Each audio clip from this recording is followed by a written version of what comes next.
Cool. Hello everybody, Zappa here, and welcome to Minecraft Live. So hopefully today we'll get information with when 1.818 is going to be out. And what else is coming? Which is the big stuff. So hopefully after today we will know more of what's coming on the server.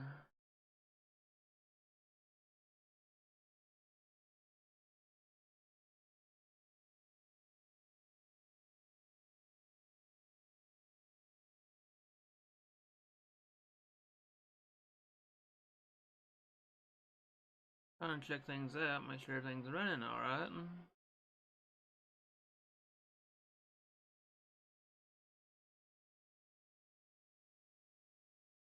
So you may hear me.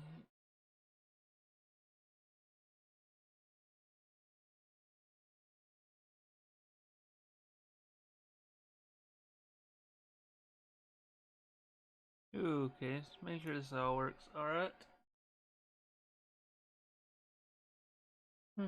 Pretty cool. Sonic.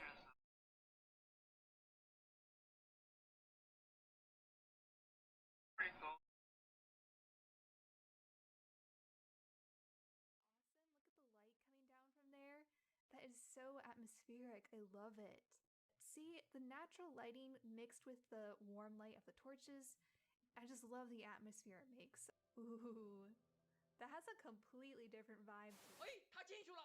哇，他进去了！自投罗网，这你还不死啊？ Yo, I'm a minion. I'll probably just keep it down until it starts.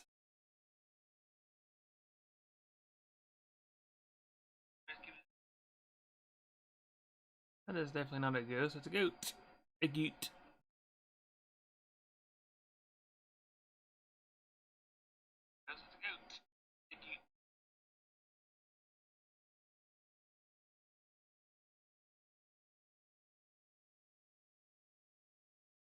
Oh, minions.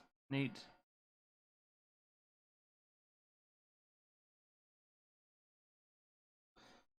That was definitely bedrock.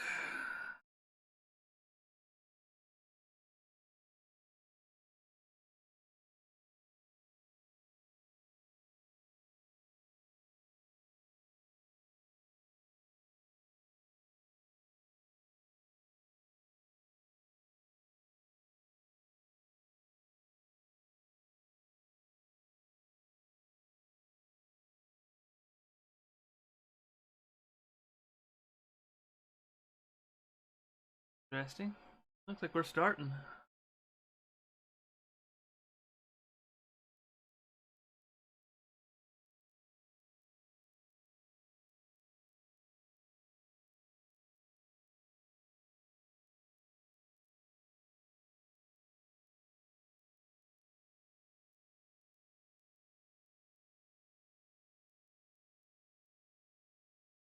This sounds interesting.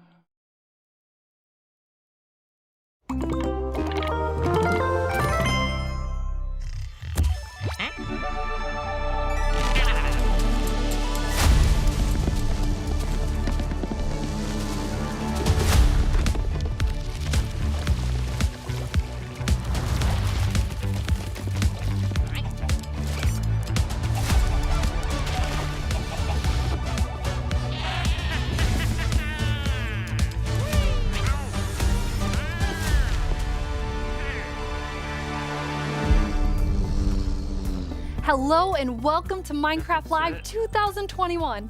I'm your host and chief storyteller of Mojang Studios, Lydia Winters.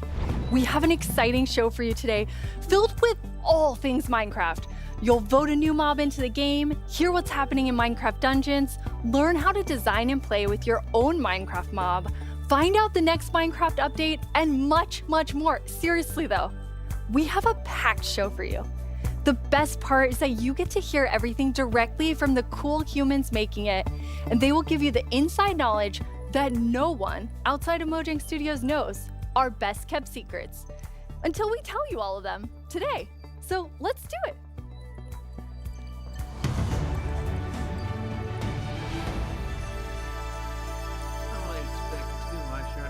Our social team will be tweeting throughout the show and want to know what you think about everything we announce. Hang out with us here and also there. Last year, we announced quite an anticipated update, the Caves and the Cliffs update. We've seen all the incredible things you've done with Caves and Cliffs Part 1 and can't wait to see what you do with Part 2. Agnes and Henrik are here to give us a peek into the surprising development process for Caves and Cliffs Part 2. Hi, Agnes. Hi, Henrik. Hello. Agnes, how are you feeling? I'm super happy to be here. I'm excited. Very excited. So excited. And Henrik, it's your first time on the Minecraft Live stage. It is. It's not your first time though, right? It is not my first time. You two are going to tell us about Caves and Cliffs Part 2. And the thing that I think is the most amazing is how involved and how essential the community was to making it. Yes. Yeah, this update changes basically everything about the world generation in the game. So we've added like massive mountains, massive caves, and it's been really hard to kind of balance that because we want to add all this new cool stuff. But when people are playing the game, we also want them to be able to encounter like the old familiar stuff. So this balancing act is really hard. So as designers and developers, when we test the stuff we built, how do we know if it's any good, right? How do we know if it's better? So we've needed a lot of help, and we've definitely gotten it. So we've been shipping snapshots, betas every week, and the people have been playtesting and giving us feedback. And it's just been wonderful. It feels kind of like they're colleagues helping us to build this great game.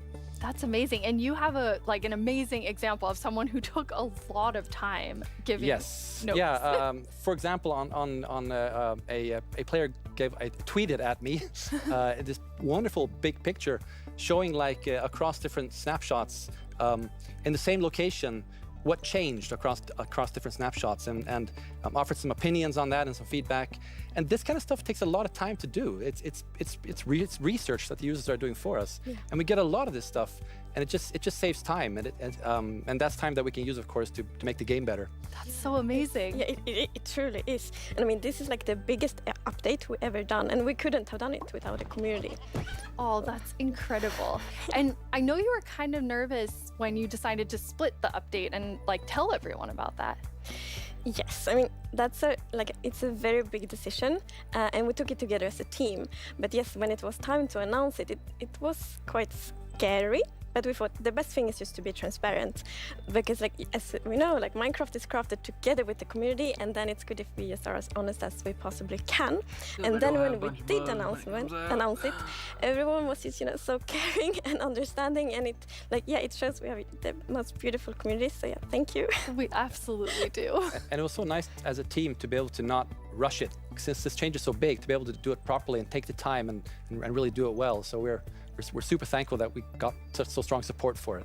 That's awesome. And I mean, sometimes during the development process, things change and you decide you want things to be bigger and better, which kind of moves them to a different timeline. And I know we have one of those today. Yeah, we do. So we have been working quite a lot on the Deep Dark, the Warden, and the Skulk Sensor. And we're so excited about this, and we know everyone is. And so it got a bit bigger because we really want to do this right and do it with super high quality. But that's also the reason to that we moved it to the next update instead. And we're going to talk about the next update at the end of the show, yes, right? So we're going to show both some new things from the Deep Dark and some other new things. One more 19 is going to be the Deep Dark. So we'll Dark. move the Deep Dark feature set into the next update, which will be after Caves and Cliffs Part 2. And we're going to look at that later in the show. You're going to get to see some really cool stuff from Brandon. Now, Henrik and Agnes, you two are working with an awesome team of developers. And this was quite a technical challenge. So we have an inside look at sort of a lot that went into Caves and Cliffs Part 2. Yes. Yep, let's watch it. The best part of my job, I think it's just creating a game. I want to make people happy. In the new update, I've been primarily focusing on creating the mountains and also putting everything together in the new generation of the world. So that's the caves and the mountains and everything in between. When I started this project about a year ago, I knew almost nothing about world generation, and I learned so much. And it's really been a team effort, Java and Bedrock together. in this update, my role is to bring to life the cave I love part, this one. and together with our colleague who work on the mountains, we present to you the cliffs and the caves update. One of the inspirations for the caves is the Son Dons cave systems in Vietnam, because that was one of the largest cave systems in the world. And I feel so proud of it because I came from Vietnam and we get to use these cave systems in my country and put it into the game. So I felt so proud whenever we think about the caves. My job is to find what works slow in Minecraft and try to optimize it. The new update changes how the world looks a lot, and it also affects performance quite a lot. The best part about my job is just finding something which can give a big benefit and then just seeing how FPS improves or how frame time graph looks much better after the change. I would say the coolest part about my job is all of the wonderful colleagues that I get to work with. They really inspire me, teach me, and motivate me to be a better version of myself every day. We put in a lot of time and effort into this update, and I hope that it will inspire and excite our community. It feels like it's a whole new game. What a great team you have. The best team. And now, we have been working on Caves and Cliffs Part 2. It's been so beautiful to see how everyone collaborated, like all the different roles, like Bedrock developers, Java developers, designers, artists, sound, and so on. So yeah, it's been so good. It feels like when you get a diverse group of people together in a room like that, even if it's a digital room, I guess, then and all focus on one thing like this, it feels like there's no problem you can't solve. Plus, it's fun. That's amazing. And then you add our community. They're doing bug tracking. They're just everywhere giving us notes and feedback and telling us what's working. So you add that to an amazing team, and it's really incredible. We really want actually to highlight everyone that helps us with the public bug tracker we have. So many players report bugs, and then we also have the moderators and helpers, and they help us so much with categorizing, finding duplicates, asking for additional information, and it's extraordinarily helpful. We have a really amazing community. Now, you two have been, and actually the whole team has been just kind of sharing images and seeds as you're finding things, and you put together some really awesome worlds for us to look at. We did. Cool.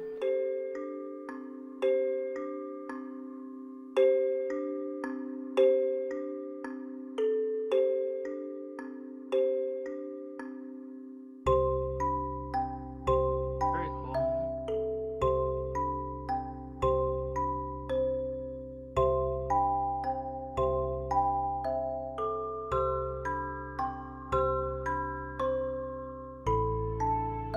Maybe something similar here. That's cool. Minecraft wise, anyways.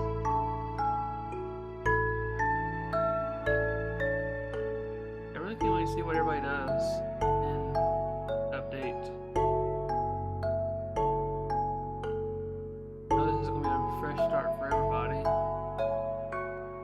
I've discussed it before of how we're going to do things, but we'll know more today. Wow, they're What's going to happen beautiful. to the server. Yeah, what's interesting about this is when you look at that video, like initially the plan was just big mountains and natural looking cool mountains and caves, but as we started working on it, the scope kind of grew because we realized that we need to change all the terrain to make this all fit together. But once we started seeing that work, and it was so fun to see how the team started realizing that we're really onto something. This is going to be great. And seeing that inspiration spread and then also spread out to our community through the snapshots has been really fun. Yeah, and we have been playtesting a lot, and we couldn't stop playtesting because We get distracted we just all the found time. so many cool places, and I feel so inspiring, and that's what we want to do with Minecraft. We want to inspire everyone to play Minecraft in their own way, and we really feel that this new world generation inspires you, going on adventure, building, telling stories. So it's very exciting. That's amazing. And I mean, so you make all these changes, but then obviously we have so many players who've been playing for so long. I mean, the two of you have worlds that are like 10 years old. And I just love the approach you took to keeping everything really safe for players who have existing worlds. Yes, it's very important for us to be respectful to players' worlds. And like Minecraft should be a game you can trust, because if you know that it works and it will work for many, many years, then you can spend like all this love and time on your Minecraft world. So in Caves and Cliffs Part 2, we have actually done two things mainly to make sure that everything works well. And the first thing is blending. So as you can see in the picture here, to the left, we don't have blending. So then when you update your old world to the new world generation, it would just be like an ugly edge. But now, with blending, it's actually all smooth and pretty. That's beautiful. That makes a much needed. huge difference. And Henrik, I know the other part you want to show us with your own world. Yeah. So what happens if you open your old world with a new version of Minecraft? And I took a look at what happens in my old world, which I've had for like 10 years, playing with friends and family. And let's take a look. So there it is, all the old stuff we built 10 years ago. But that's what happens when you open the world in 1.18. So it basically generates new caves beneath the old areas. And the idea is to create the illusion that was there the whole time. We just, we just didn't go there until now. And wow, look what I found. Yeah. Don't look, Henrik. There's so many spoilers there under Yeah. your world. So many cool things. I was squinting, okay? Okay, good. That's like the first thing I'm gonna do when I update is just like digging straight down. Well, not straight down actually, but I'm gonna see what's under my base. That's so cool. I just love that it adds so much to the existing worlds that our players have. And so you're keeping them safe and adding a lot to it. And that's also an important thing. We don't want to force players to have to pick between just the new or just the old. So we want them to be able to experience both things in the same world. That's amazing. Throughout the show, we're going to have creator questions, and you two get to have the first one. All right. Will Java and Bedrock get part 2 at the same I'm time? not sure if the old world will be able to. Yes, the plan is to Do that release or this on not. Java and Bedrock at the But same is that time, and large also to right ship it now? with what we call seed parity. Crazy large. And that's what does that mean? So wait and see. I may do seed some is this tests on it, name for the back it magic up, number that and- is used to determine how your whole world looks like. So every world is unique, and that's However, driven by I the would like seed. to see And what's when you under the create a new basis. world, it gets a randomly generated seed. But if you dig that seed up, But if you we're really like what definitely you going with see, a you're new like, map. wow, this world is wonderful. I want to share it with my friends. You can dig up that number and share it with the others. And then if they open a new mountains world with that and seed, they'll see the same thing. But what's new for this Do a fresh update start is for that also everybody. works between Bedrock and Java. That's amazing. So if you create a world in Java and you think it's beautiful, you want to share with others, anyone who opens the world with that seed, regardless of which edition they're playing, will see essentially almost exactly the same thing. Yeah, it's almost identical. And it's a thing in the community, you find a super cool location and you share it, like, look at this world I found. And before, you couldn't do that with players on the other edition, but now everyone can just share cool places together. And I think that's really nice. It's really Hopefully amazing. I coming mean, soon. when you find these amazing, epic things See in Caves and on Cliffs Java Part and 2, Bedrock, obviously want to be able to update share it. them. So seed parity is They got mods huge. out I think on auto, everyone's okay? going to be I guess you so go excited on about So we're it. not 100% there yet, but close. It's Getting very close. similar. Java Details on will be Bedrock. different. But Seed almost parity. seed almost that's it. That's what we're going to call it. So I know everyone is anxiously, including myself, waiting for this update. Here we go. When do we get it? So it's actually almost done. So we're going to release it in a month or two. That is amazing. Thank you so much, Agnes and Henrik. Thank December. you. Caves and Cliffs Part 2 will be coming to a screen near you in 1 to 2 months. And speaking of screens, soon there will be another place to play Minecraft. On November 2nd, Minecraft comes to Xbox Game Pass for PC. Minecraft. It's a game all about togetherness and teamwork. Let's take a look at some of Minecraft's most terrific teams.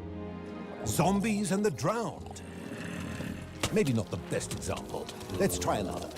Cobblestone and Mossy Cobblestone. A relationship that's truly rock solid. Oh dear. How about Steve and Creeper? Boom. Okay, maybe not Steve and Creeper. Not them. Not them either. Ooh, that's gotta hurt. You realize this is going out live, right? If we don't find a great example of Minecraft togetherness soon... What's that, Goat? You've got the best example of togetherness yet. Okay, This better be good. Minecraft Bedrock Edition and Minecraft Java Edition. Finally, coming together for... No, that's not right. Absolutely not. That's the ticket. Minecraft Bedrock Edition and Minecraft Java Edition are coming to Xbox Game Pass for PC. We debated which edition to add to the service and decided why not add both? That means Game Pass for PC will be the only way to get Bedrock and Java in one place. Convenient. Perhaps a little too convenient? In any case, starting in November, you can play the original Blockbuster, its cross-play supporting cousin, and a cartload of other games with Game Pass for PC. Excellent point, Goat. Game Pass does have PC games. And personally, I can't wait to play those PC games with my two best friends. Ah, the sweet smell of togetherness. It's the big update's coming out.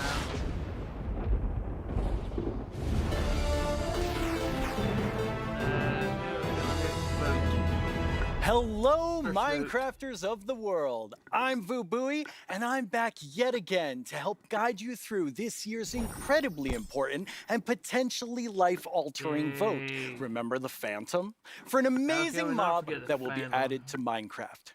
For those of you who haven't been a part of Minecraft Live before, here's how it works. Our developers came up with 3 different mobs that they think could potentially be a great addition to Minecraft for a variety of reasons. But you, the community of Minecraft players around the world, get to decide which one gets further developed and brought into the game in a future update, and which ones will live on only in our hearts as what could have been. Like you, little baby. I'll never forget you. Moving on. The actual winner of last year's intense mob vote was none other than the glow squid. If you haven't run into these majestic creatures swimming around under the stars on a clear night, you are really missing out. But that was last year and this is now. So here's what you need to do. We have 3 mobs for you to choose from, and there will be 2 rounds of voting. The first round, of course, will include all 3 mobs, but one will get voted out. In the second round, there will only be the 2 remaining mobs, then just one winner in the end. As in previous years, the vote will happen on Twitter. So if you don't already have an account, you'll need to quickly make one. And if you do have an account, make sure you're logged in. Then when I tell you it's time to vote, go to the Minecraft Twitter account and check out the live voting poll with all 3 mob options. Pick the one you want to see added to Minecraft and click to cast your vote. That's it. It's like super easy. Well, the clicking part is easy. The choosing part, considerably more difficult. Now that you know what to do, let's go over your options. And who better to talk about our 3 potential new mobs than someone who is tiny in size, but never in heart, the one, the only, Tiny Jens. Hey, Tiny Jens. So, can you help by telling What? I can't hear you. Hold on. Oh. I'll come up to the surface. Okay. We'll just wait. Oh, hey. Watch it there. Can you hear me now? What? I still can't hear you. Hold on. So impatient. Ooh. A little testy. Just phew. Oh, Tiny Jens, you made it. Can you tell our viewers all about this year's mobs? I'm actually very busy. I lost Tiny Agnes again. I had retraced my steps, and now I have to go all the way back down there. Oh, I'm sorry about that. But don't worry, don't worry. I know someone who can fill in for me. Great, thanks. Oh, okay. Bye, Tiny Jens. Jens, you're here. Hi, Boo. Hello. Hello. Welcome. Thank you. I guess Tiny Jens sent you while he looks for Tiny Agnes once again. Exactly. It's a tough job. It really is. Yes. Well, since you're here, can you please tell everyone all about this year's mobs? Absolutely. So, as you already mentioned, the team came up with 3 lovely creatures that we believe that players will enjoy interacting with. And they are the glare, the allay, and the copper golem. Those all sound really cool. Absolutely. And to begin with, we have the glare, which is it's a creature that flies around and doesn't really like dark areas because it knows that in dark areas there might be monsters spawning. Yes. So naturally, it goes to those areas and gets really grumpy about it. And that is to bring that player's attention so that the problem can be fixed. Okay. And we are thinking about ideas that in certain circumstances, the glare may even help you light up these areas to solve your monster spawning problems. The glare sounds amazing. I'm ready to vote glare now. Yes, but then we have the LA, which is also a flying, lovely creature that loves music and who doesn't? Nice sounds. And if you give it an item, it will start looking for similar items lying around and bring them to you.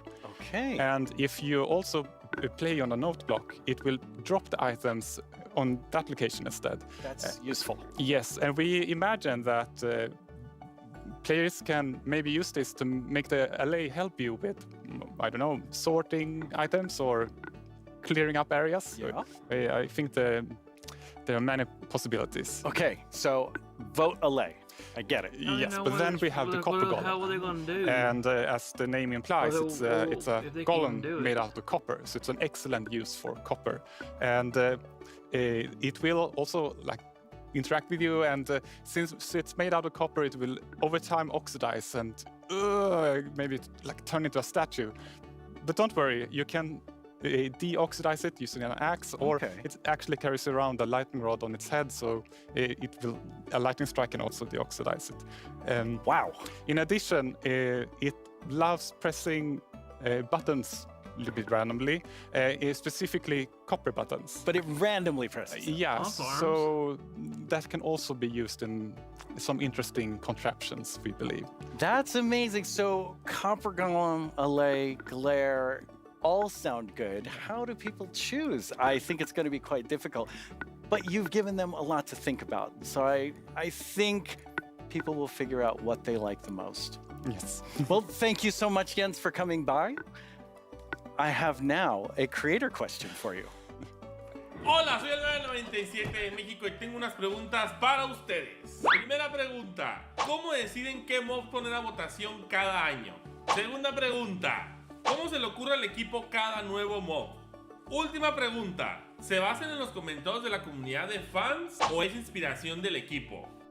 Okay, those three questions I think everyone wants to know the answer of. Yeah, well, ideas and inspiration can come from many places. Sometimes it just spontaneously appears when you're walking around in the park, or often you play other games, watching movies, or playing Minecraft.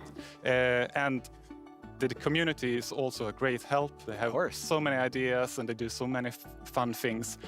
So we have a lot of ideas to work with, and we need to figure out which ones do we want to do next, and see which areas that can be improved.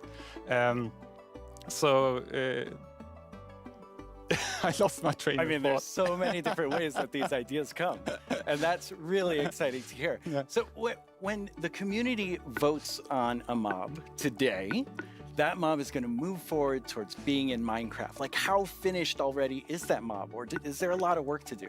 Well, of course we have the big concept that we wanted to do, but once we have the mob in the game and see how it interacts with the areas and other mobs and items, that's when you kind of find the last magic little details to make it really great. I like hearing about the last magic details. Yes. Well, thanks, Jens. You've given everyone a lot to think about. All right, now you know what your options are. And if you already knew, you know a little more about them. Soon, I'll let you know when the first voting round goes live. They've been working on. Each year, we show you some of the cool new things made by our creators for Minecraft Marketplace. This year, we're going to do that and show you how to start creating Minecraft things yourself. I finally made my first mob. It's very weird. Fanny and Quinn are here to tell us all about how we can all become creators. Hi, Fanny and Quinn. Hello, Lydia. Hey, Lydia. It's so great to be here. Like, just so exciting to talk about our creators, and what a better place to do it than surrounded by the art that they have created. I know. I walked onto the set and I was like, oh my God, those are Jollycraft skins. Those are Cupcake Brianna. That's Ka Studios. It was so cool just seeing all of their skins and worlds and concepts all on the wall. They are really amazing. I mean, the creativity from our creators, those names, that makes sense now. It's just mind-blowing. Before we get too far in, though, Forming UI, and even for me, like people that are making mods and add-ons and that kind of more developer type, those are creators too. Which one's your Definitely. favorite? For me, the way that I always like to think about it is that a creator is anyone that makes something in Minecraft and then shares it with someone else. And that can be like little Mac sharing it with their friends at school, or that could be a team of creators that sell something in the marketplace. And then everything in between, right? And our mission really is to empower all of them to make whatever. Selfish for a second, like as a manager, I rarely get the chance to actually write code, which I love doing. And this time we had a game jam, and I actually picked a creator community request, which is like implement a damage command that will help you like do cool effects with other mobs.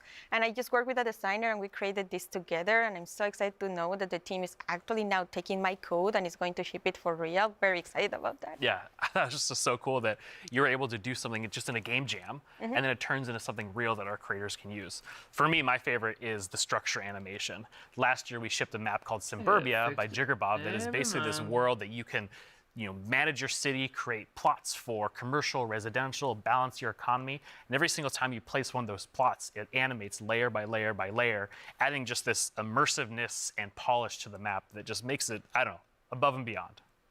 that's so cool. I mean, so many of our creators are using the innovative tools that you've made to just like expand what they're working on. And we have some awesome examples of that.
I love how many examples there were of creators just using those tools in all different ways.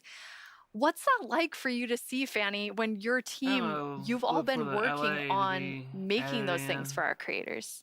It's definitely one of my favorite parts of like working with creators. You just give them one tool or two and they will make these crazy, amazing things. Like many times I see their creations, I'm like, how did they even do that? Like I know they're using our tools, but I don't know how they did that. It's so crazy. It's mind-blowing sometimes just what they're able to do with just the small little things that we give them. Really, really cool. And we have a creator question for the two of you. Hey everyone, I'm EY Stream, a Minecraft YouTuber, and I've got a question for you. Are these awesome features just for people who have experience in modding or creating content? And if we wanted to, how do people learn more about these features? It's such a great question because the answer is no. They aren't just for, advanced modders or people that have been in the community for a long time. We actually just launched a new website we call the Learning Portal. It's on minecraft.net/creator. And on that site, it basically links out to all of our resources to how to learn how to become a creator, learn how Minecraft content creation works. It also links out to our brand new documentation site that allows you to just go super deep into, learning the components and learning entities. And then the coolest thing that we added, which is how we made our mobs, is we use the Minecraft Entity Wizard, which is created by Yanis, and it's a Blockbench plugin that allows like super easy creation of mobs that you can add to your own Minecraft game. Hello everyone, my name is Yanis. I'm a software developer and Minecraft content creator. In 2017 I started to create my own 3D modeling program called Blockbench. The program is all about creating boxy pixely models, which makes it perfect for the Minecraft art style. Today Blockbench supports many Minecraft formats, ranging from Bedrock Edition add-ons to Java Edition resource packs and mods. The program is used by Minecraft creators all around the world to create models, animations and player skins. Almost all 3D models you see on the Minecraft marketplace were made in Blockbench, and it was even used to design some of the new vanilla mobs, such as the goat and the axolotl. This summer I've collaborated with Mojang to create a new plugin for Blockbench. The plugin makes it super easy to get started with add-on creation, by generating everything you need for a custom entity in just a few clicks. I'm going to demonstrate the process by making a simple grizzly bear. To install the plugin, I'm heading to File, Plugins, Available, search for the Minecraft Entity Wizard and press Install. That brings up this handy shortcut on the start screen. Let's go! I'm going to pick a preset that looks similar to the grizzly, like this polar bear, and I'll use the same for the behavior. Okay, now the add-on is created on your computer. Now let's start customizing our model using Blockbench. For this example, because we already have a bear model, I'm just going to recolor the model. Of course you could also change the whole model to turn it into something entirely different, like this butterfly that I made, and is based on the vanilla bat. That was actually better. Okay, this looks good.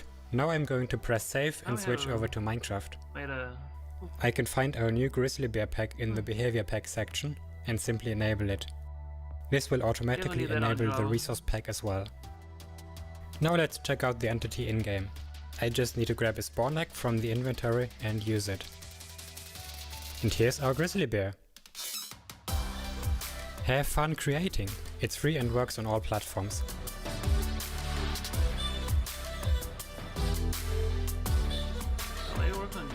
I already told you all that I made a mob, but actually all three of us made mobs because we wanted to showcase that anyone can be a creator.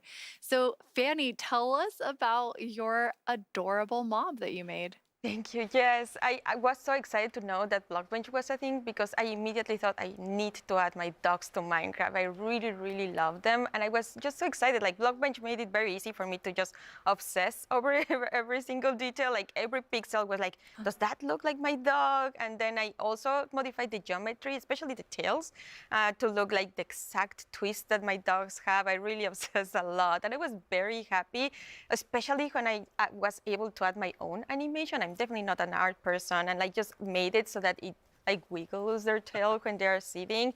I was just so happy to be able to do that. They turned out so good. I thought it was super cute that you're able to get both of them in there. Thank you. So me being kind of born in the Pacific Northwest, outdoorsy. I mean, I'm wearing flannel on the stage. I wanted to kind of pull something from that nature. So I made Evelyn Evergreen. She's this kind of cute little evergreen tree that you maybe see, walking around the deep forest. Kind of fantasy driven. Then I've animated the arms and the legs, just these little stick legs that kind of walk around, just to add something, kind of cute and cool to the forests. Her eyes are really staring right into my soul. I love it. I would love to just happen upon Evelyn in the forest. So I went a totally different direction from the two of you. I know, Quinn, you built your mob from scratch. Fanny, you built yours on top of a wolf. I built mine on top of something. I did not animate. I just wanted to do the beginner's course of Blockbench. And so I made something very near and dear to my Florida heart with a twist, which is what I'm calling an alolotl, an axolotl, and an alligator. Looks so kind of like a little dragon. It does look like a little dragon. It's a pretty good mashup there. I think it's great. Yeah, I thought an alligator and axolotl would be super innovative when added together, but it does just look like a dragon. But I'm okay with that because I am a creator now based on your definition, because I made that and I showed it to all of you, which seeing something that you make in a game that you've played, you know, for me for 11 years, it was amazing. It is so rewarding, really, to be able to just do that. So we encourage you all to try it. Like if someone that, like paint is the only skill that I have, like I know everyone can do it. So please go install Blockbench and try it out. Like we would be so incredibly like proud to just see everything that you have built. We would love to see it. Yeah. It's available on all the platforms, and just, you know, post them on Twitter, post them on wherever you do, and, you know, we'll probably run across some of those, and we love seeing them. Oh, I can't wait to see what everyone else creates. And I mean, I think that our mobs are definitely ready for the mob vote next year. So we don't even have to work on anything else. These three are perfect. I'm going to have to talk to the team about that. So we're not professional creators, obviously, by our mobs, even though they're lovely. But Quinn, you get to work with people who this is their full-time job, making Minecraft content for Marketplace. What is that like? It's something that I'm just immensely proud of. Like being able to see so many people engage in the marketplace and allow creators to become full-time Minecraft content creators as their careers. I mean, I think it's incredible too because the marketplace doesn't just support these huge studios, but we also have really small independent creators that make just texture packs, or like Shalaquin Schematics. That's just a family on the West Coast that makes their own worlds. And the fact that the marketplace can support all of them and make it their full-time jobs is something that is just so cool. There's so much new content that our creators have made that we put together a video with some of our favorites from this past year.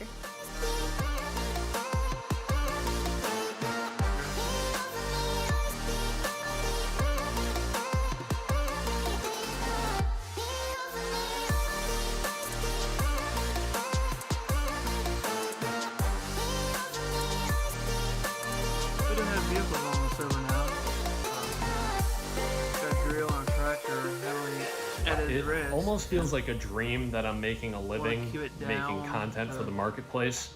It is the best job that I could possibly ask for.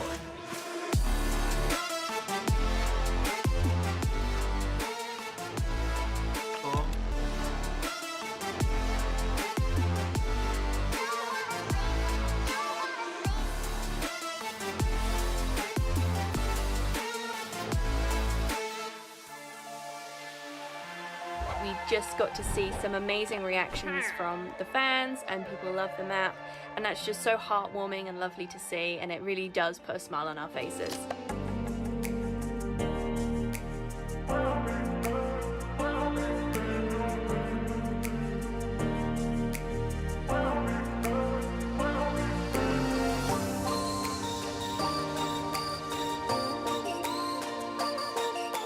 The thing I like most about creating inside of Minecraft is the community that's been built up around it.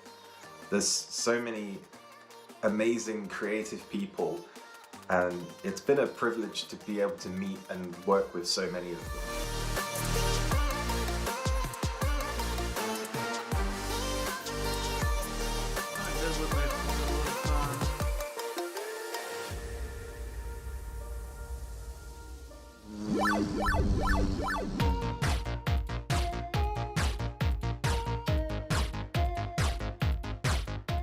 The ender podium in the middle. Oh no! Spoilers!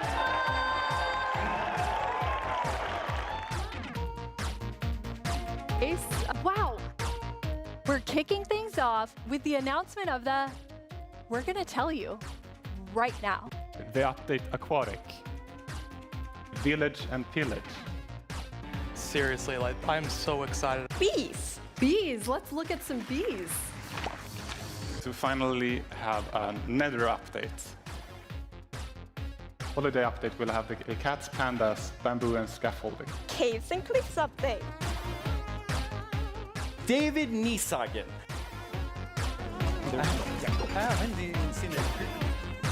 I am the one that gets to decide how difficult the bosses are. こんな感じで The results of the first vote are in. The winner is Tiger! Mountains. It's the glow squid! This is your chance to have a say in what goes into Minecraft.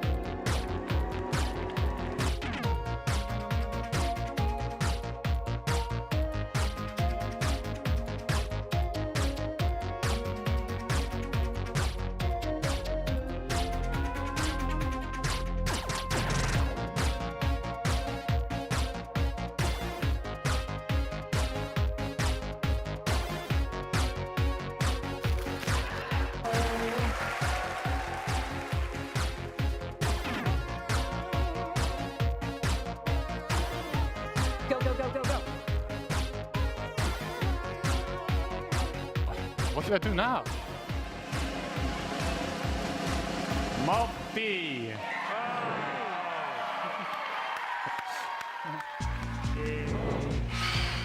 10 years ago, I stepped on the Minecon stage for the first time. I still get nervous and excited every single time I'm on this stage, but mostly I feel incredibly honored to be in front of you. I hope what you see and feel from each of us at Mojang Studios is our passion for Minecraft and our gratitude to all of you in our amazing community. Okay, now before I get even more sappy than I was, let's head over to Vu and hear more about the adorable mobs that you must pick between.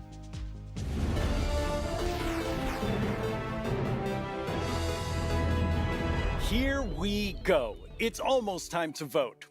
Before we do, though, let's take a quick look at your choices once more. We have the Glare, a mob that lets players know when they're in an area that's dark enough for monsters. You can bring it with you, and it will fly to dark areas. When it gets grumpy, you'll know that it's dark enough for monsters to spawn. Then there's the Allay. If you give it an item, it will collect matching ones for you. It also loves music, so if there's a note block nearby, that's where we'll drop these items for you. And finally, the Copper Golem, a little golem that you yourself can make out of copper. They oxidize over time and will eventually freeze into statues. They love spending their time randomly pressing copper buttons, which would also be added to the game if the Copper Golem wins the vote. So those are your choices, and they are all so amazing. How will you choose? Jens gave us a lot to think about, and now you need to decide which mob you think you'd enjoy the most during your time playing Minecraft. Any of them would be useful, but choose your favorite and go vote for it now. Yes, that's right, the poll is now open. To cast your vote, make sure you're logged into your Twitter account, go to the Minecraft Twitter account and find the freshly launched poll with all three choices. Don't forget to click on the mob you most want to play Minecraft with. You can do it right now. After the first round of votes, I'll check back in with you so we can open the final round. Greetings, my name is Narrator, and I'm the star of the Minecraft YouTube channel. And I'm Marilla. I'm the actual star of the Minecraft YouTube channel. We're here to tell you about all the excellent shows you can watch on our channel. Subscribe tomorrow. Don't you mean subscribe today? No. How do you spell Minecraft? What even is Minecraft? These are just some of the questions you can ask our studio's brightest minds on Ask Mojang. We've actually received a question for us just now. with 40% and Glare with 9%. Do you think making a video game is the easiest thing in the world? No. Literally no one thinks that. Well, I did. Until I started watching this informative series that goes behind the blocks of every part of Minecraft Dungeons development. Do they show the footage of you tearfully begging to be put in the game? Maybe in Series 3. Meet a Minecrafter interviews some of the most incredible members of the Minecraft community.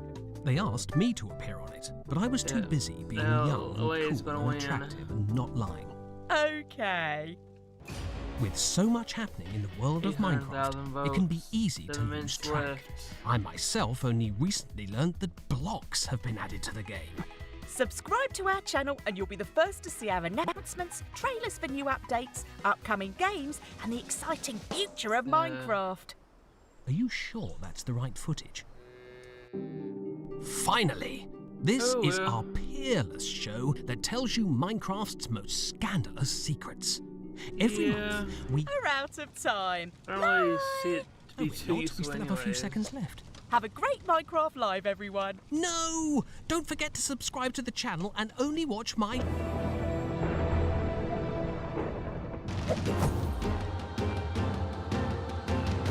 Over 800,000 votes. Now let's welcome Laura to talk all about Minecraft Dungeons. Hi, Laura. Hi. So you have a pretty cool job at Mojang Studios. Yeah, I think I have the coolest job. It's sometimes difficult to believe, but I'm the lead designer of Minecraft Dungeons, and that means that I get to decide a lot of small things and details and bring a lot of ideas to the table, so hopefully make the game a bit better. That does sound cool. Yeah. You and the Dungeons team have been working so hard recently, and you've recently had a couple of really cool releases. Yeah, it's been crazy. We recently released to Steam, and I did something that they never recommend you to do, but I did it anyway, and I read the reviews, and That's dangerous. Yeah, it was, but it was so positive. It was so full of excitement and love for the game, and yeah, we were so proud to see how much the community loves it. So yeah, we were very happy. And also this week we've released the Spookier Fall update, which brings back a lot of spooky modifiers to the game, gear, a new cape, a new pet, and there's my new favorite armor, which has a spoon staring in your head. I love that one. Yeah, it's lovely. I like it so much. It's a lot of fun to stare at while you're playing, but it might distract you a little. Hopefully not too Over much. a million votes So now. 5 those minutes just left. came out, but we also have some new and exciting things to look at Yeah. that haven't come out yet. Yes, let's check it out.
That video is so exciting. Yeah, I love that trailer so much. It has so many details.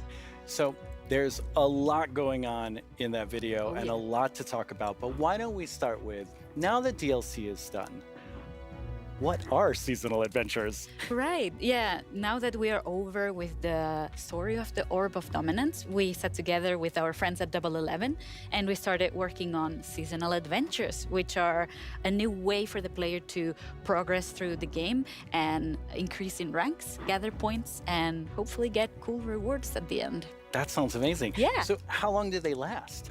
Right. Seasonal adventures, although the name is seasonal, will be infinite technically. Okay. So, for instance, say we release seasonal adventure number 2, you will always be able to go back to seasonal adventure number 1, gather some rewards there, go back to number 2, gather some rewards there. So it's a bit up to you what you decide to do with it. That's amazing. So it just lasts forever. You get the new content and you still have the old content. All the content. Play dungeons. And speaking of content, what are some of these new things that players can unlock? Right, yeah, we added tons of new rewards that are completely new to the Minecraft universe. Some old, some new. We have tons of new pets. We have things like the duck and the fox, and I am so in love with all of them. We have flares, which are new VFX that you can apply to your character. So whenever you drink a potion or you beat an enemy, you get to show off a little bit and get some shininess there. Also, we got in some emotes, which are these little dances or little expressions you can do with your character. Show off a little. Yeah, exactly, and have some fun with your friends. Why not, like we see here, having a party. Also, we added tons of new capes because everyone loves capes. They do. And tons of new skins, just in case we were missing. That's a lot of skins. Yeah, that's a ton of skins. Yes. Well, now we have a question from a Minecraft creator. Right. Hey, Strawberry17 here, and I have a question. Will there be free content fun. included as a part of seasonal adventures? The answer is yes. We always try to make sure there's content for everyone, regardless. So for seasonal adventures, there'll always be a free track and a track you can pay for. So there'll be different rewards in each, and you'll be able to get whichever you want at any time. So yeah, we wanted to cater everyone. That's great.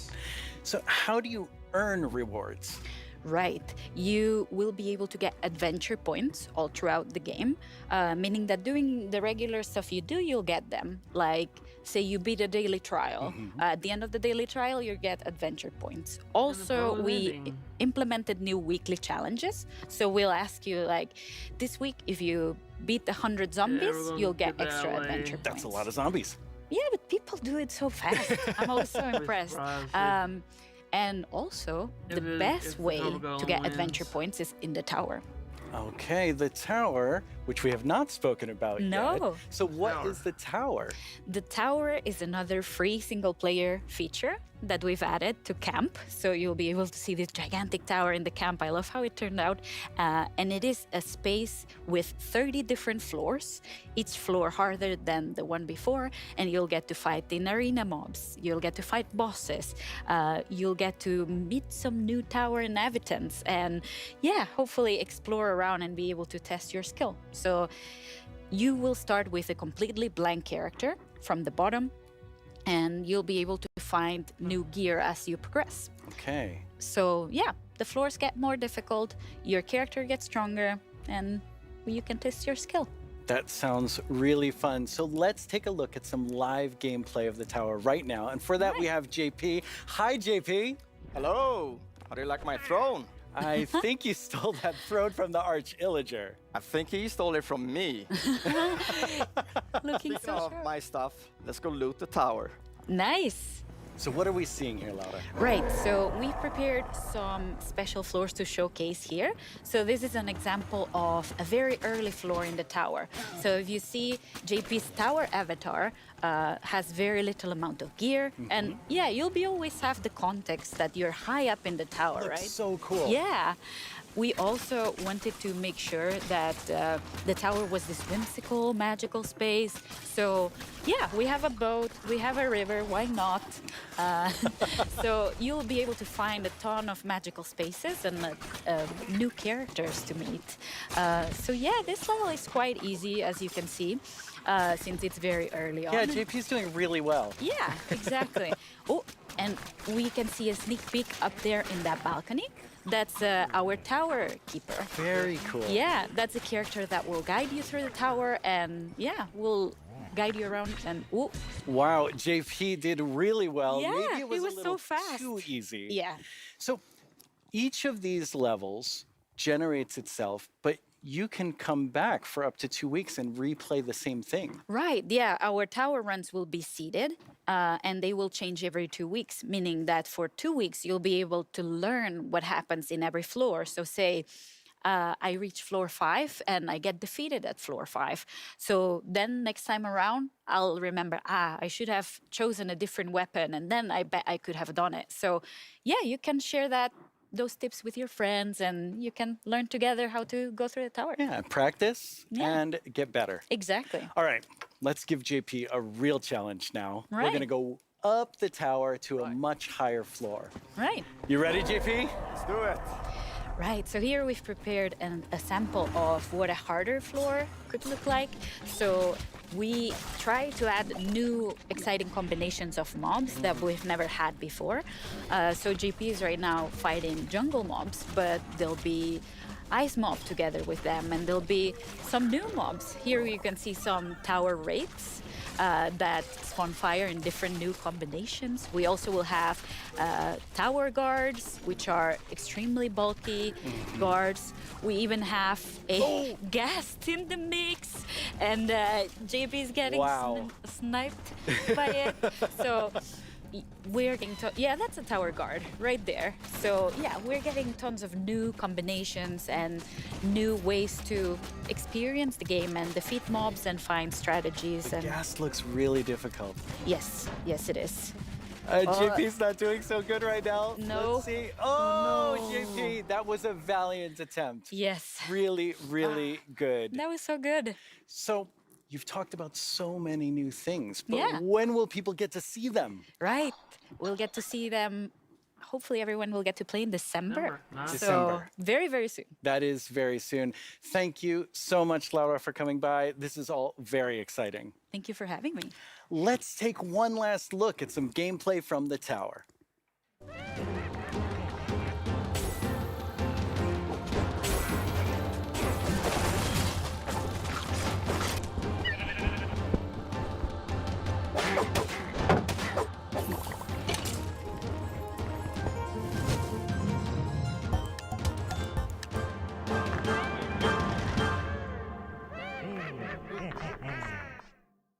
Once again, our friends at Element Animation have made us something to enjoy and perhaps even sing along to, all while taking us through everything you can do right now from Caves and Cliffs Part 1. Try not to get this one stuck in your head all week. I only say this because it's been stuck in mine. Hey, you two! Have you discovered all the features in Part 1 of the Caves and Cliffs update? There's brand new colored candles and the lichen makes rocks glow. You'll find some amethyst if you look inside a geode. The buds grow into clusters, then you get shards when they're mined. These are just a few of all the things there are to find, like jump across some drift leaves, major paths from these. Spending too much time in powder snow will make you freeze. You can mine raw copper, smelt some ingots into blocks. A lightning rod and thunderstorms will stop you getting shot. Copper oxidizes, but to stop it, make it wax. Craft your raw ores into raw blocks if you've got too many stacks.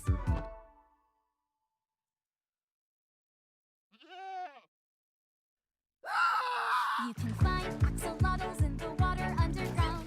Put them in your bucket, you can carry them around. There's glow squids way down here, they fill their caves with light. Make a sign using their ink, make the glow frame super bright. There's dripstone blocks and deep slate versions of the ores. There's so many things here to explore, and there's so much more.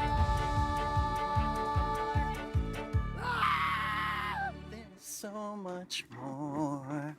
Oh, well, it's been quite the turnout for our first round of mob voting. You have made your decision, and now one mob must go. We had the Glare, the Allay, and the Copper Golem. But you, the community, have spoken. And now, will it be the Allay? You see yourself playing and interacting with them in the future. Which one will make your game life easier or more fun? Or like the Year of the Phantom, way more terrifying? Don't worry about what anyone else wants. This is all about you. But make your decision quickly because it's time to vote again. There's a brand new poll just posted to the Minecraft Twitter account with only these two mob finalists to choose from. Make sure you're logged onto Twitter and click the mob that you just can't wait to spend your days and nights with in the game.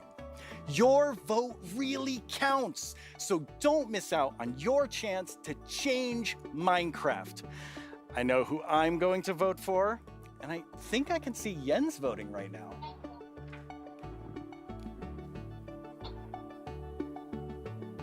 Okay, so I know this will come as a surprise to pretty much all of you, but I definitely didn't love everything about school.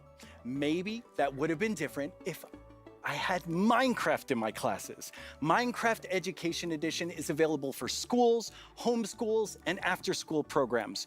You can explore awesome education content in Minecraft Marketplace. Learn about everything from sustainability to ancient worlds, even how to speak new languages, all in Minecraft. The coolest part is seeing how with Minecraft, the students often become the teachers. When I tried becoming the teacher in my 5th grade science class, well, let's just say it wasn't appreciated. But anyway, let's take a look at how Minecraft is being used in classrooms around the world by kids who didn't get in trouble just for telling everyone that homework was canceled forever. Young people all over the world are using Minecraft to explore issues that matter like social justice, climate change, and indigenous rights.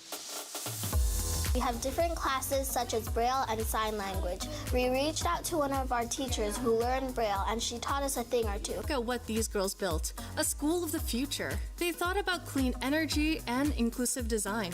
An interesting fact about our building is that we used coding to build a playground. It was very fun to make. Students in India and Malaysia translated ancient myths into Minecraft worlds. Under the guidance of my educator Kamal ma'am, I would like to present to you an indigenous tale, Chiri and Ka, from Punjab, the land of 5 rivers. In Canada, Australia, and New Zealand, classrooms are using Minecraft to explore indigenous. And they're not just building blocks, they're building super useful skills.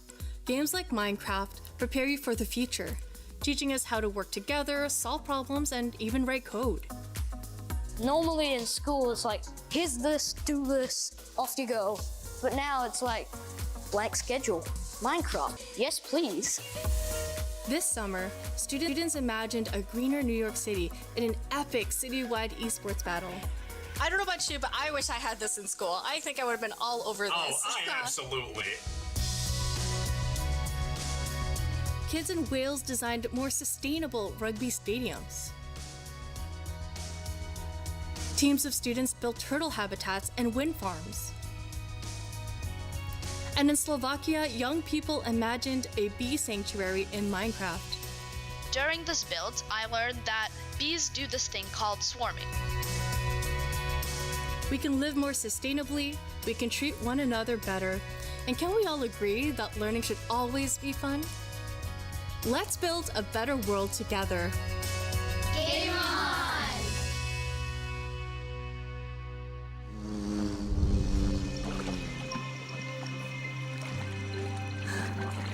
Yeah, but Lily is winning, sadly. Now it's the big moment. Let's talk to Agnes about the next update. Welcome back, Agnes. Thank you. How's the show felt for you? Super good. Like, I think it's a really fun show, and also, of course, we've shown so many exciting things. Absolutely. I mean, I'm feeling quite nostalgic since this is number 10, and I have to say, I was the 7th employee, the first woman on the team, and when I see you leading Minecraft, I just feel so excited about where we're going. Thank you. That was very sweet of you. And of course, we many that lead it together. But I'm like the creative lead, and I'm super happy about that. But it feels quite surreal because I also used to be a Minecraft player and love this game, and it's I'm very happy and lucky to be here. Yes, I think we all feel that way, and it's so cool having so many people on the team who play and love it and care about it, and like we all feel like. I mean, we are part of the community too. Yes, we definitely are. And now, Agnes, you are going to reveal to us what the next update is. Yes. Okay. So the next update is called the Wild Update. Okay. The Wild Update sounds very, very intriguing. So what does it encompass? So the word wild mainly means like 2 things for us. So the first thing is like beautiful nature. And the second thing is like really scary challenges and adventures. Oh, that sounds awesome. And so what we're going to do is we're going to have some of our gameplay designers come and tell us more about specific things about the wild update because there's these different parts to it. And we have the first one here, which is our Deep Dark expert, Brandon. Hello. Hi, Brandon. Welcome. Thank you. So we've moved the Deep Dark into this update. Can you talk to us more about why? Yes, I mean, what the Deep Dark and expanded, it's gotten bigger, and we really wanted to make sure that we did this right and that we didn't just rush it. That includes even unique loot inside the Deep Dark as well. And yeah, we also want to make sure that let's actually look at some of the new things that we have in it right now, which is the ancient cities. That's awesome. I can't wait. Oh, wow. Let's go.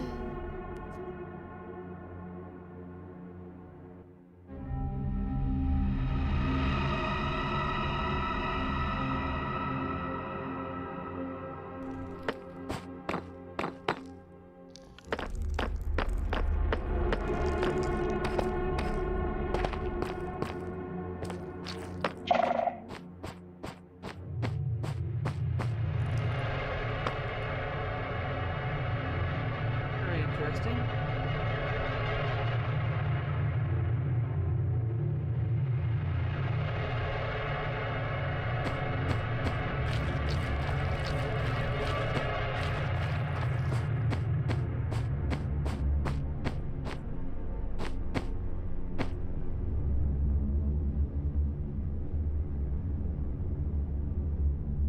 What's down? Wow, it's like both beautiful and terrifying at the same time. Like I have so many emotions when I look at that Deep Dark biome. Yes, I mean, we really didn't want the Deep Dark biome to just be, you know, caves or just skulks spread around. We wanted it to add a bit more mystery to it. And, you know, there's this ancient city, and what is it doing there? We're not going to tell the players. We're just going to let them go throughout and explore and see what they come to. And there's even this, like, ancient structure in the middle of every single city, and it's got something interesting about it that you're going to have to explore in game. It's really cool. I like it feels like a place you want to explore. Yes, I love that it really deepens the mystery of Minecraft. Like Minecraft is all about player stories, and Deep Dark definitely inspires the storytelling, I think. That's so cool. And so last year you showed us the Skulk sensor, but I know you've been working on it. A little Skulk family? It's a Skulk family? Like, is it that yeah, maybe they're not so cute. They're not so friendly, no. Yeah, last year we focused a lot on the Skulk sensor, but since then we've kind of been trying to figure out what do all the different blocks in the Skulk family do. And one of them actually is something called a Skulk catalyst. And the main thing about the Skulk catalyst is it's actually what causes the Skulk to spread. As you can see here, whenever a mob dies, such as a zombie, near the Skulk catalyst, it actually spreads Skulk underneath it. And the amount is based on how much XP that zombie would have dropped. Wow. So, you know, the Deep Dark, it's kind of overgrown with all these Skulk blocks, so that means that lots of mobs must have died there. Quite a lot, yes. Make it less scary. Oh, and as you can see here, when you mine some of the Skulk blocks, you actually get enchanting points. Yes, and of course, if you still want to get some of the blocks for decoration or something, you can just use a Silk Touch. And then we have the Skulk Shrieker. So when this block is activated, it's gonna give that really scary shriek sound that you heard now. And it also gives this darkness effect, so it's like pulsating darkness. You can even see now when you're sneaking and you step on a Skulk sensor, even sneaking it will activate. Wow, okay, definitely not a friendly family. No. And I will say to our younger viewers, in a minute, we're going to show you a clip that's a little scarier. But I mean, Brandon, those have so many things that players can do with them. Like, what do you imagine them doing? I think the Skulk Catalyst is going to be really interesting because, you know, when you could create a mob farm with it, like through the tech community. Usually when a mob dies, it doesn't drop XP unless you, the player, actually kills it. So with this, you might be able to create some sort of XP farm. Ooh. There's lots of opportunities. It's and you can build like experiences for other players. Like imagine building like a haunted mansion or a really dark forest, and then you have the shriekers. Terrifying. So then, you know, when players out walking and then they activate the shrieker and hear like. That's amazing. Or you do that all around your world, and just whenever anyone's visiting I'm not going to visit your world. Shriekers are just shrieking. We have a community question for you. Hi, it's Jinjam from Germany, and my question is, what was the inspiration behind the Shrieker? Yeah, I mean, that's an interesting question. From the art side, we actually had the inspiration behind the human larynx, which is like the vocal cord or vocal structure or something, just something that represents kind of creating sounds. And from the gameplay perspective, we wanted to make sure that, first of all, the warden spawns in a unique way, and also in a way that you can avoid it. So usually you can kind of sneak around, and as long as you don't activate the skulk shriekers, then the warden won't come. But if you do make too many noises and the skulk shrieker activates too many times, the warden will come.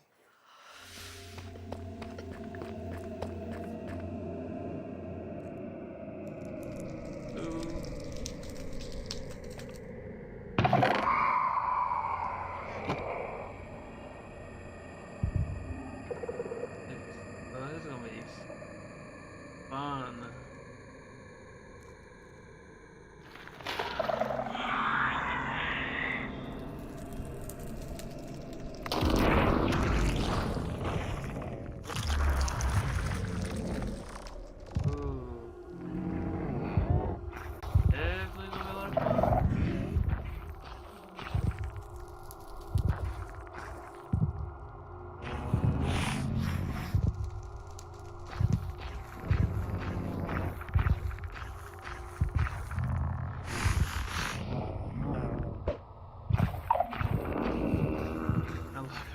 We'll go after it.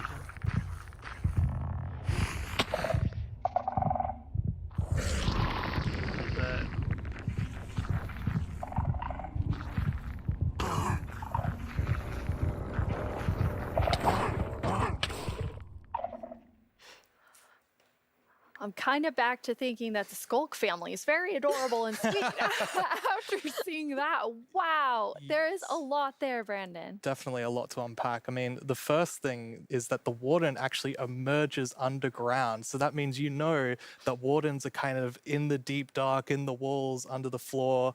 And it also has developed a sense of smell. So of course you can sneak around and try to be, you know, quiet and not to get detected. But unfortunately, the warden's still going to be able to sniff you out and find. Brandon, and I just love how much you've expanded the deep dark to feel it's so immersive. Yes, definitely. It's really amazing. Thank you so much for joining us and scaring us half to death. No worries, that's my job. He's our expert. Like if you want to do something scary, it's like Brandon. Thanks, Brandon. Thank you so much, Brandon.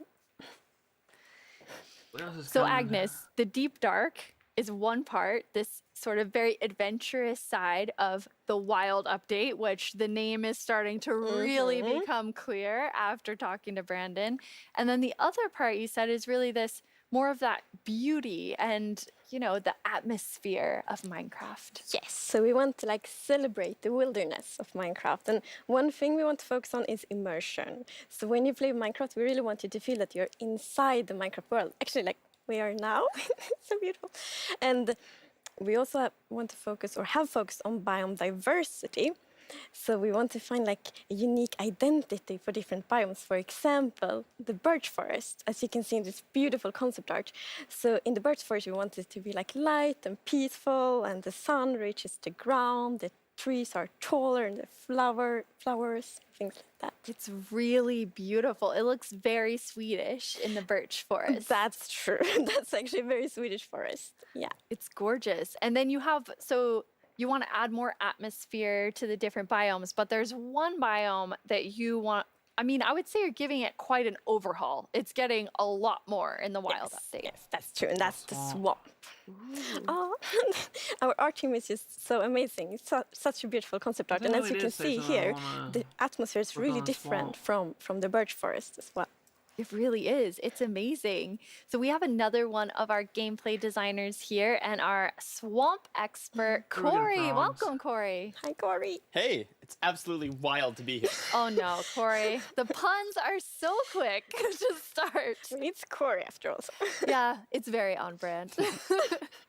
So you're going to tell us about all of the, there's a lot of exciting things coming to the swamp. So what are we getting? Yes, there are a lot of awesome things coming. The first of which is the boat with the chest in it. Well, chest. Interesting.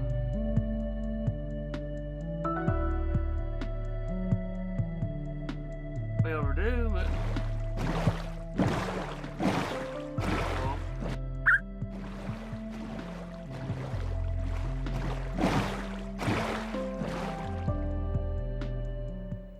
It's so useful. And relaxing. Yes, and especially now, in Caves and Cliffs Part 2, we have even wider rivers, so it's easier to travel on water, so it's going to be like extra useful. Yeah, and like in the aquifers as well.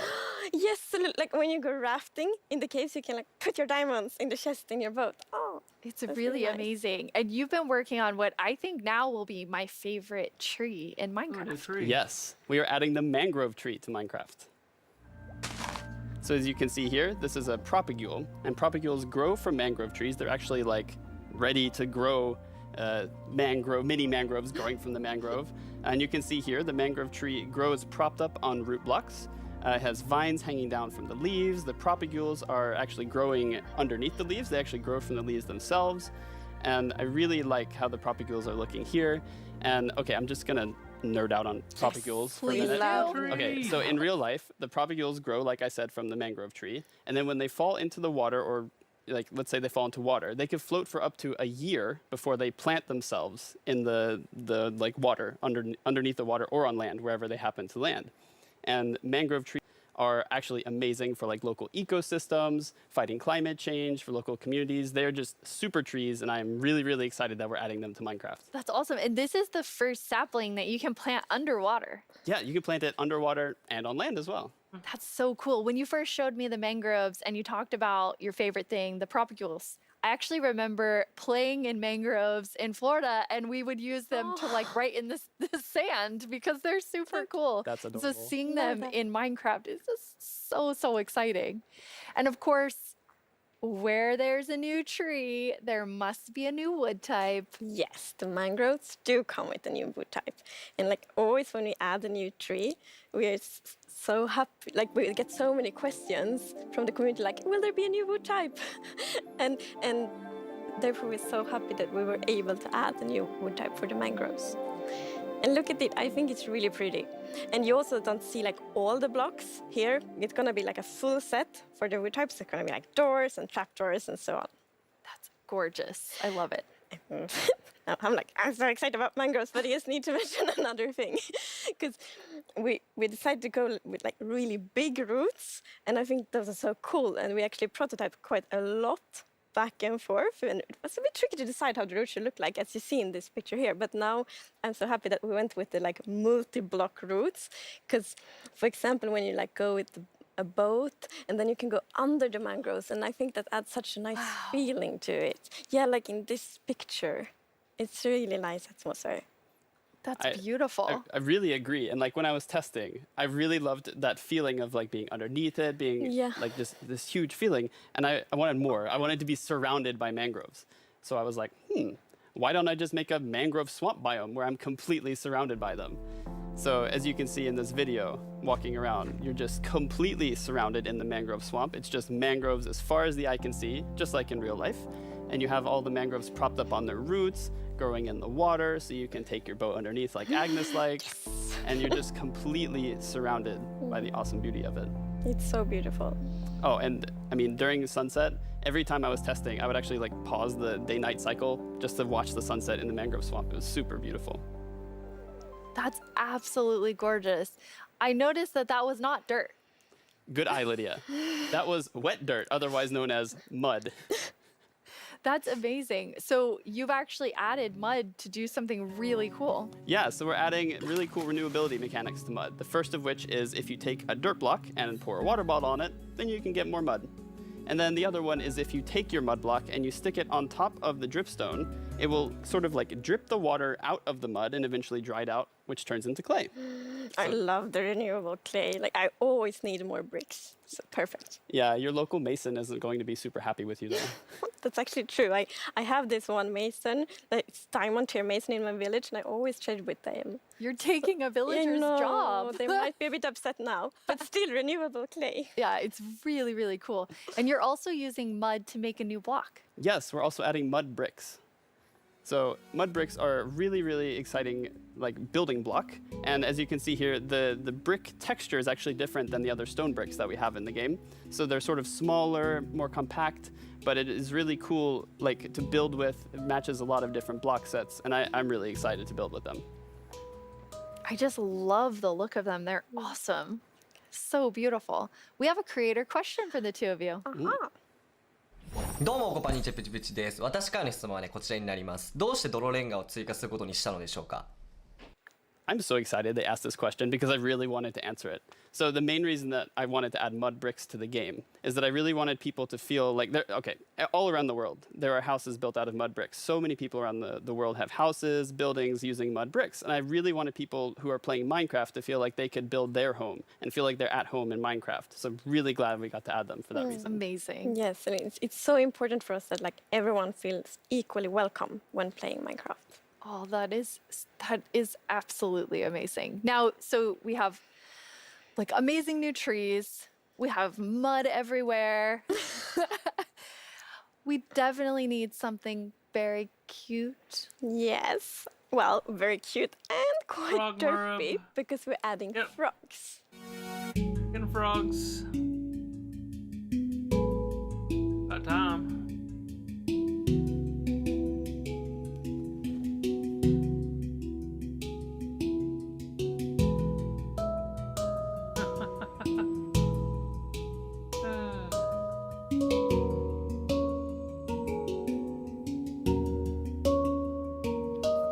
They are cute and derpy. That's the perfect description of them. The croaking is amazing. And did you see the one that jumped backwards? One fell in the water. Silly frogs, yes. And they do love to jump around, and especially on lily pads, and actually also on big drip leaf, because the big drip leaves kind of look like lily pads. But the funny thing with that is then when they jump on top of the big drip leaves, it's gonna tilt and then they fall down. One of them did. It just maybe it's a frog slide. No.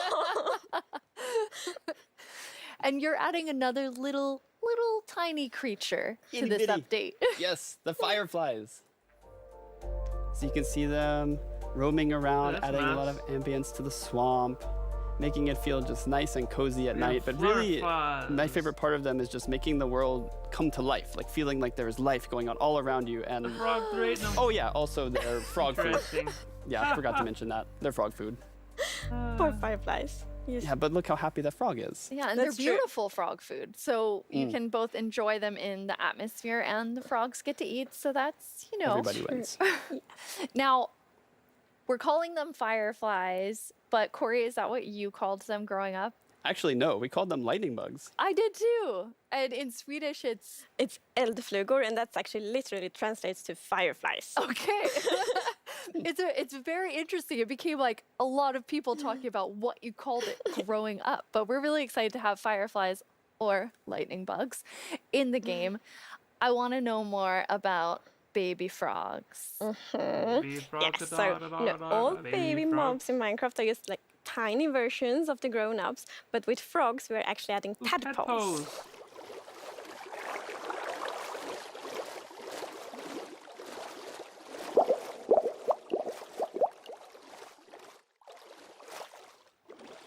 Once again, you deliver on the promise of cute and derpy with the tadpoles. We do. Yes, and you can pick them up in a bucket.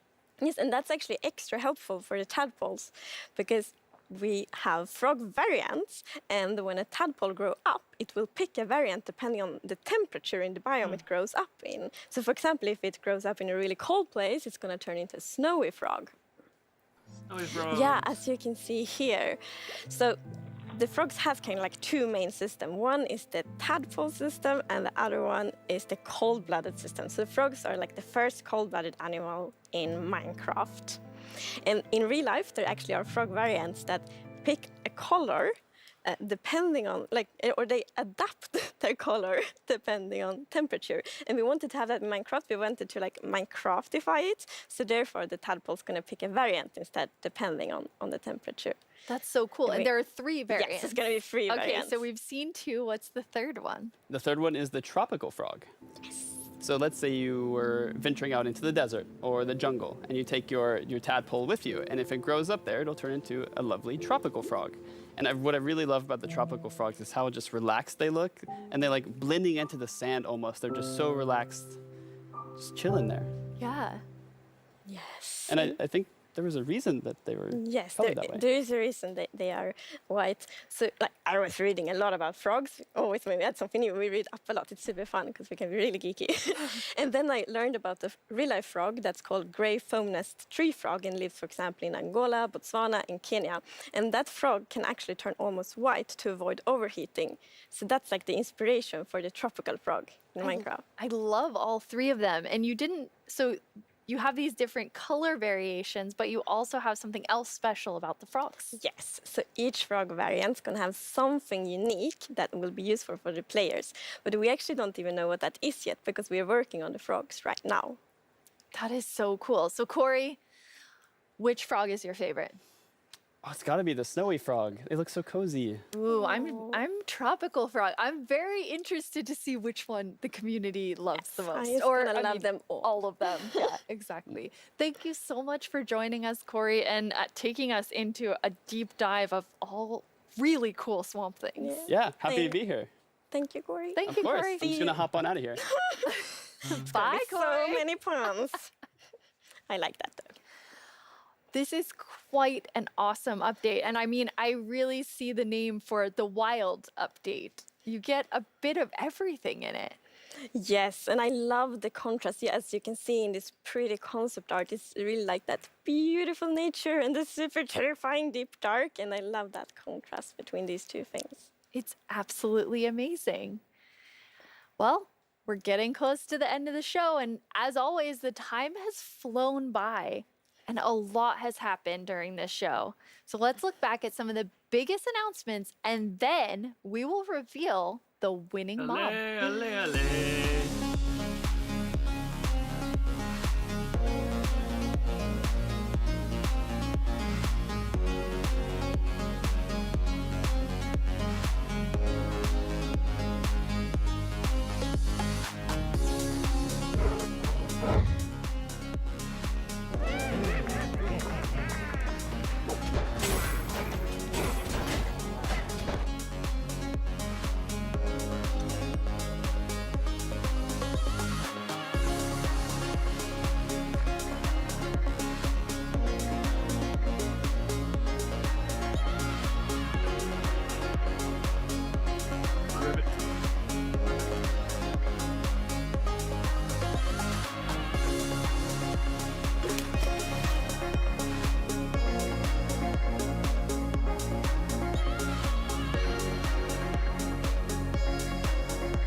Now it's time to see what mob you chose to add to the game.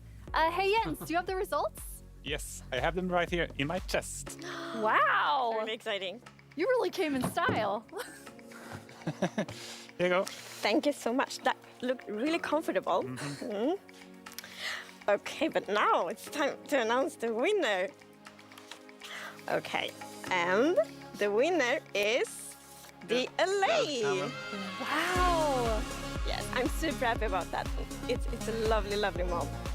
That is so, so exciting. So Agnes, when can everyone expect the LA?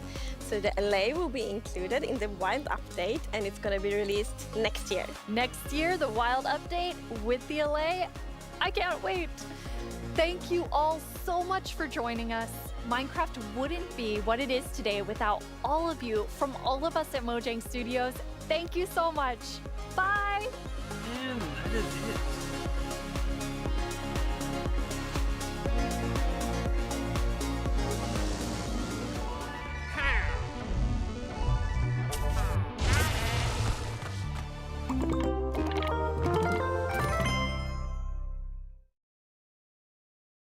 Till next year.